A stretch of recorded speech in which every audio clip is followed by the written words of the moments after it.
Well, hey, this is Jason here at the DVEstore, and today I have a special guest. I will let him introduce himself.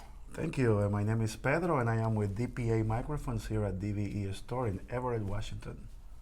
So, from DPA Microphones, will tell us, for those that may be watching that don't know about DPA, give us a little rundown on DPA and what they do. Well, for those who don't know, DPA stands for Danish Professional Audio. Our company is from Denmark, and all of the microphones and accessories are designed, manufactured, and promoted from Denmark. Our microphones have become known worldwide for their outstanding clarity. As you probably know yourself, that you're somewhat experienced with them. They're very transparent. They have a very high dynamic range. They can take a lot of signal without clipping. So for a lot of entertainment venues like television, film, theaters all across the country, even churches now are becoming very, very high-level users of our product because they love the quality. So that's what we do. We make very good microphones. Nice, wonderful. Well, you're a little tan for a Dane, aren't you? I mean, I was in Las Vegas last week. Oh, well, nice. It must be very sunny in Las Vegas, as usual. But I come from the Dominican part of Denmark, the Dominican Republic. The Dominican part of, oh, okay. I'll have to brush up on my geography a little bit. I think me too. Well, great. It's good to have you here. It's always nice when you stop by. I see you've brought some goodies here, some toys, and I know I've seen this one before. So why don't you tell us about this little lav mic here? A lot of you probably, and yourself included, you might be familiar with our regular discrete lavaliers, which have become again known worldwide, especially in theaters and television, broadcast, and film. Again, known for the qualities that I mentioned before.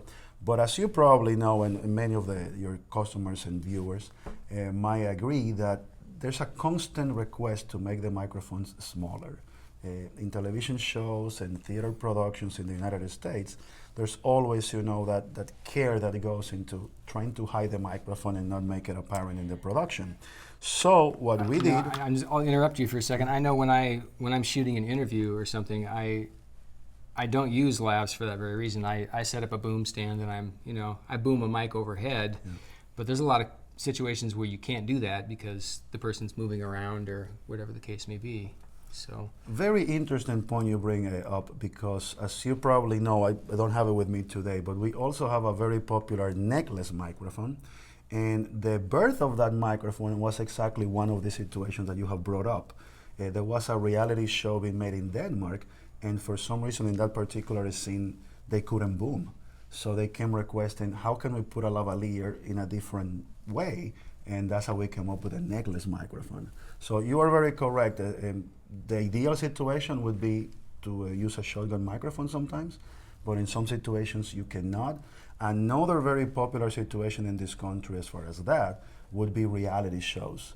Imagine that you're doing one of those shows in a beach, in New Jersey, and you have 8 crazy people yelling a lot and fighting and getting drunk and all of that. As a boom operator, it would be very difficult to work with that. So I'm thinking maybe that's the reality, kind of reality that I don't really want, right? Right. But anyway, I guess a lot of people like to watch that. So, but as we both agree, there are many situations where, and we're maybe speaking strictly film and television, but let's remember that a lot of our users also are in theater, and that is a whole different world where booming and all of that might not be the appropriate techniques. Oh, right, yeah. So in those situations, lavaliers are the norm. And also it's interesting, we did a test in Denmark when we tested the best positions to put lavaliers for a speech, and actually a very popular position used in theater came out as being the best sounding one, which is right here in your head when the microphone is facing down. So it might be a little tough for me to do that. I think fine for you, not so much for me. Maybe we can work on an accessory for that. Extra makeup and some spackle to hide it, I think. I agree. Or those little hats, with the feathers on the side. There you go. Or just a good rug to hide it all, right? Well, but for every other situation unlike yours, we tried to come up with a solution to to answer their call for a smaller microphone. And DPA did something very innovative that I would like to take a quick minute to show you, because it is, I think it's a very innovative idea. As I mentioned before, you and many others are already used to our lavaliers, and if we see here the shape, we notice that our lavalier has something in common with our classic headsets, which is that the capsule, omnidirectional capsule, comes in a circular casing. And if you look close into the microphone, the same on this one and on this one, you would see a perpendicular metal bar, which is actually the element. I can see that. The capsule is basically encased in a circular package.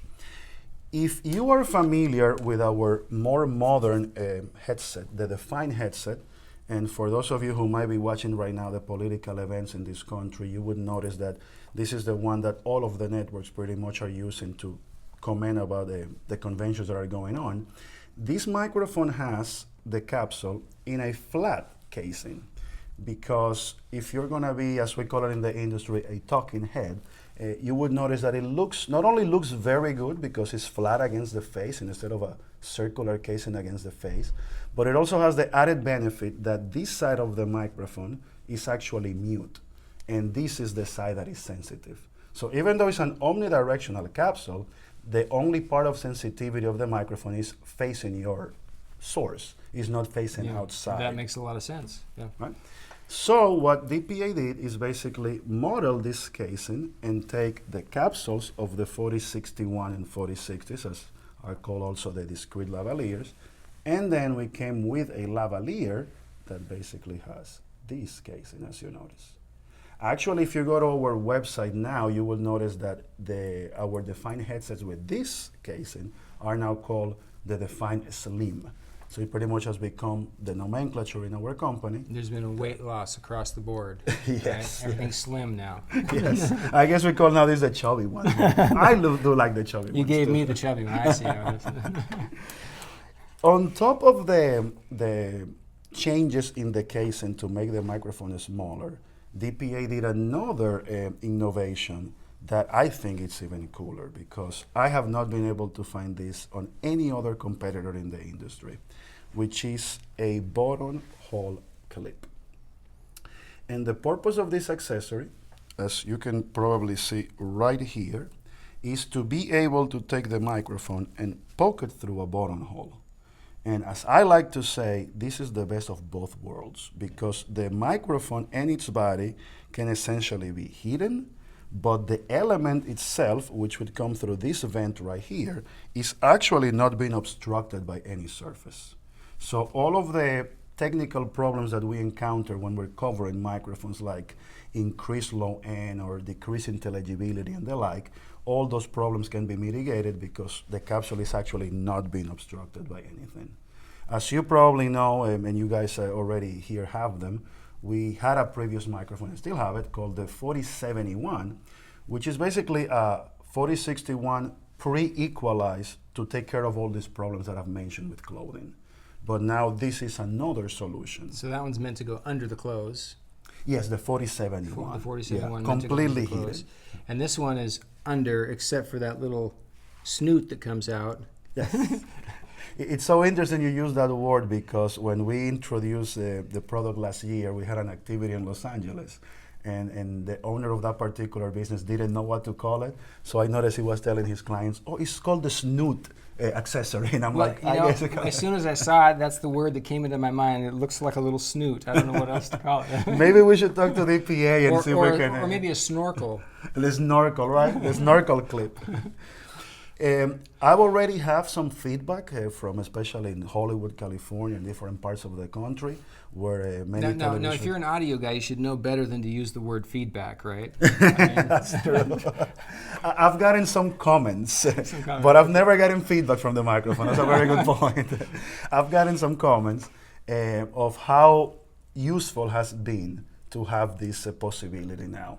And as I mentioned before, in parts of the country and the world, the discrete lavaliers are better known in the theater market, in the theater segments.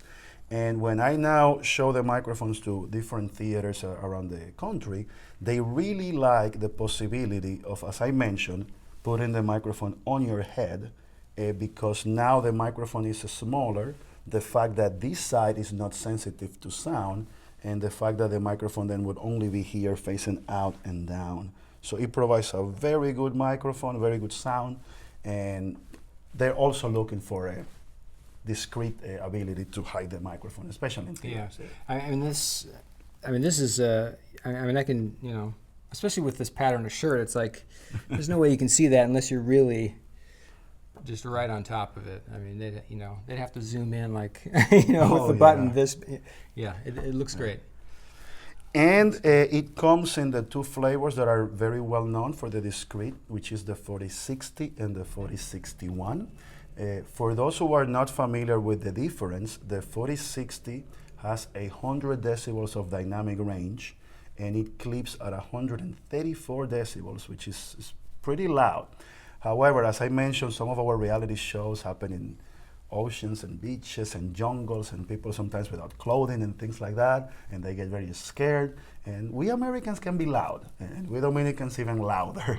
So the 4061, you lose 3 decibels of dynamic range, is 97 decibels, which is still plenty of dynamic range, especially when you consider the use of wireless systems.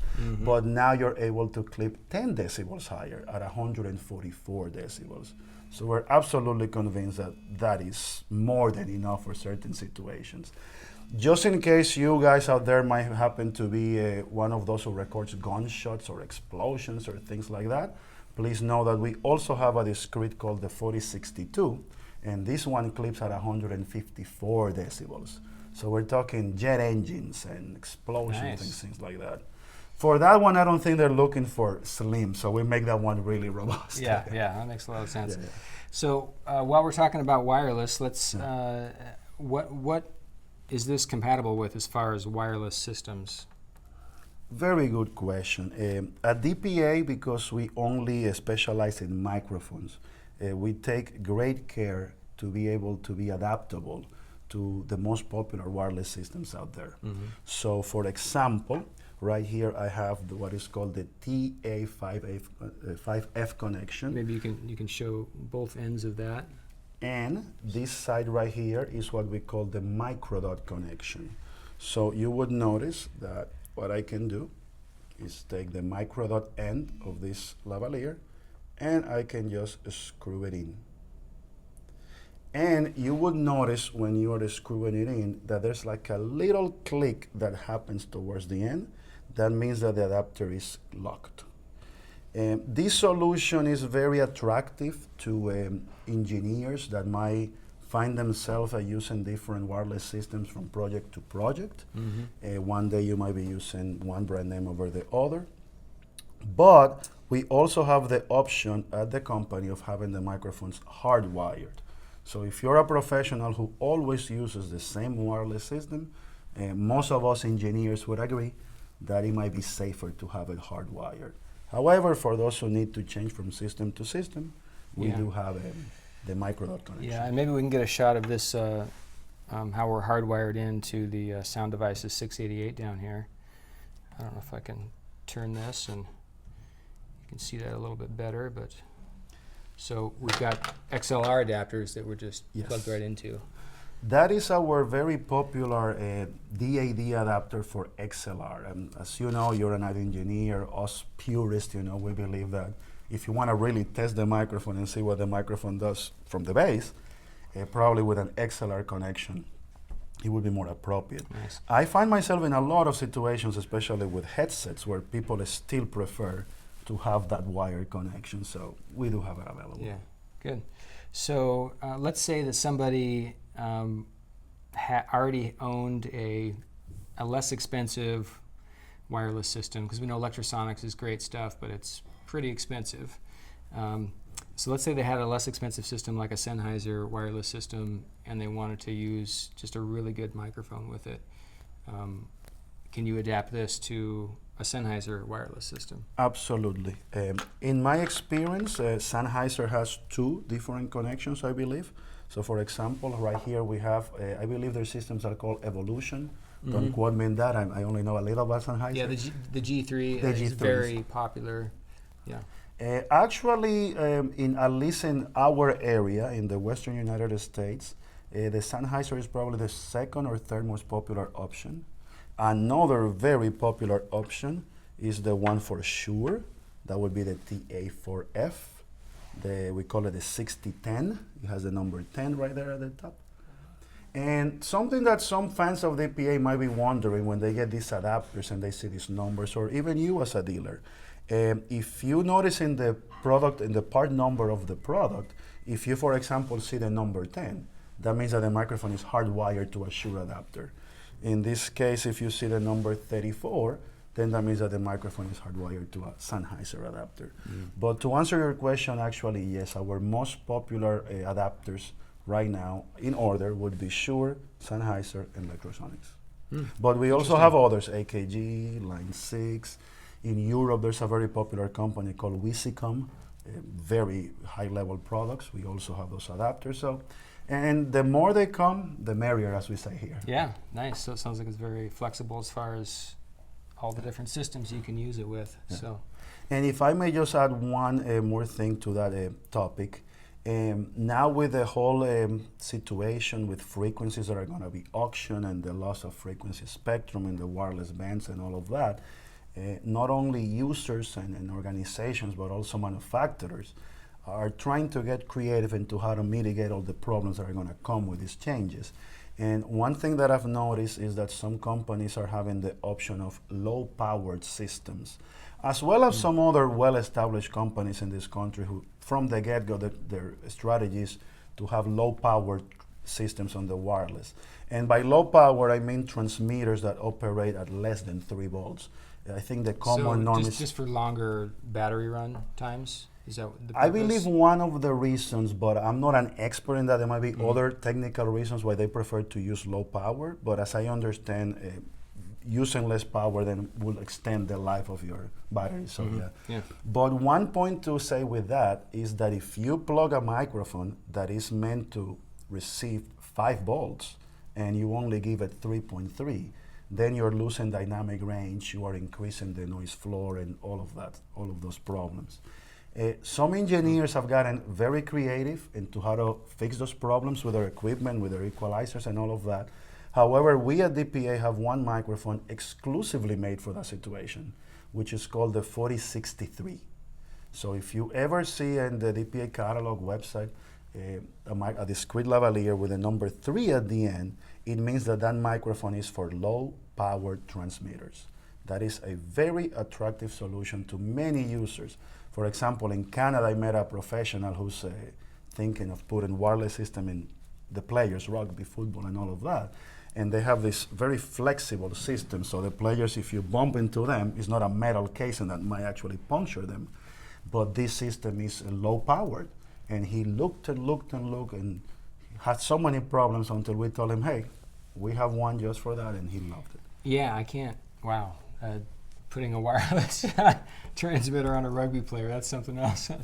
Yeah. I'd like to see that. Well, your neighbors to the north, I'm not going to pass judgment. Now, I see you got some other little goodies over here. Are you going to tell us what that is? I would be glad to. Yeah, I think that's something I haven't seen before. This right here has become probably one of my best friends in the world. We recently took our miniature technology and created Podium Mics with basically the same miniature capsule that you find on the discrete lavaliers. Just like with the headsets have a sensitivity meant to be right in this vicinity. The lavaliers have a sensitivity meant to be right in this vicinity. A Podium microphone should be right on this vicinity. So the sensitivity of the microphone is adjusted for the application. We made different sizes. We made 30 centimeters. Sorry, it's a Danish company, so we use the metric system. We have 45 centimeters and some other custom sizes, but somebody had the wonderful idea at DPA to make a 15 centimeter microphone. And my first idea when I saw it is that somebody sitting on a table with a little stand, the microphone would be so attractive to them, let's say like on a sports, conference at the end of a game. I thought that would be such a good application for that. And no, it's very small, so it's not going to block them when they're on Exactly. camera. Very That's what I thought Yeah. too, that being that it's so small, it would really not interfere Subtle, with, yeah. it would be subtle, yeah. But here's what happened. I started receiving phone calls from professionals and different users, and nobody was using this particular size for a Podium application. Almost exclusively, all of them are using it for dialogue in cars. This has become the de facto microphone to record dialogue inside of a car. And it's kind of interesting because we already have a microphone called the de facto, but this one has become the de facto microphone for dialogue in cars. And what most users are doing is that because the Microdot connector is attached right to the end of the microphone, they're basically just putting an adapter straight to it. Then they're connecting this end. In my experience, the most common example would be electrosonics, because in film it's very popular to use electrosonics. And then they take the transmitter and put it on the visor of the car, angle the microphone right here, and you basically have a mini shotgun microphone, while of course you don't see it. Wow. And when I say very cool. when I say a mini shotgun microphone, it's not just because it might look like the application, it's actually because that's what it is. When DPA creates miniature directional microphones, what they do is that they have an omnidirectional capsule at the bottom and then an interference tube that cancels the signals from the side and leaves you with a lobe of directionality. And as you probably know, that is the same operational basis of a shotgun microphone, which is an omni at the bottom and the interference tube in the front. If you notice, it's the same technique that we utilize in our very popular 4099, which is intended for musical instruments. But notice that what changes is the package, the clips to put it, let's say in this case, on this will be for cello. But the actual operational basis of the microphones is very, very similar. Of course, once again, with DPA are very careful, so sensitivity. An instrument live, the microphone is expected to be right in front of the source. While this, like I mentioned on a car, you can even be here and it records you perfectly fine. Very nice. It's called the It's a lot of fun to see these, SC4098, while this is called the Devote 4099, but they're baby brothers. So does this come in black as well? Yes, black and white. As you probably suspect, in some houses of worship around the country, the color white is very attractive. So we do have that option, sometimes to blend in with the design of the pulpit. Yeah, very nice. Very cool stuff. Well, hey, Pedro, I really appreciate you being here. I'd like to do one more thing Please. before I let you go, and that's just to talk about the different microphones that we have set up here in the studio to record this. So obviously we have the DPA microphones that we've been wearing, and we also have an overhead, we have a Rode NT4 stereo microphone up here. So we can switch to that so that our audience can hear what that sounds like versus the DPA lavs that we're wearing. So you need to talk too so they can hear you. Okay. Talk now. So, and I suspect that they're also going to be able to hear the regular discrete, the original discrete, right, that you're wearing. So Yes. they'll be able to tell that there's really not that much difference other than the casing of the microphones. I am somewhat familiar with microphones from Australia, but I'm not an expert on them, so I'm going to let the crowd decide how this one sounds right here. But I am a fan of a lot of their products too. I've used them a lot. So Yeah, so I thought it'd be fun just to be able to hear the difference between these different microphones.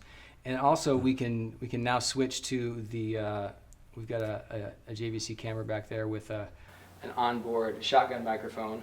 And it's probably about, I don't know, about 8 feet away from us right now. So we can hear what that sounds like in this room. Yeah. And it probably does not sound very good, but it just gives you a good reference. It shows you the difference between having a microphone up close and one that is distant, and how this is much preferable. yeah. Thanks again so much, Pedro, for coming in. Well, I really appreciate it. Thank you so much. And thanks for watching, and don't forget to subscribe to our YouTube channel, and we're going to have more great content coming your way.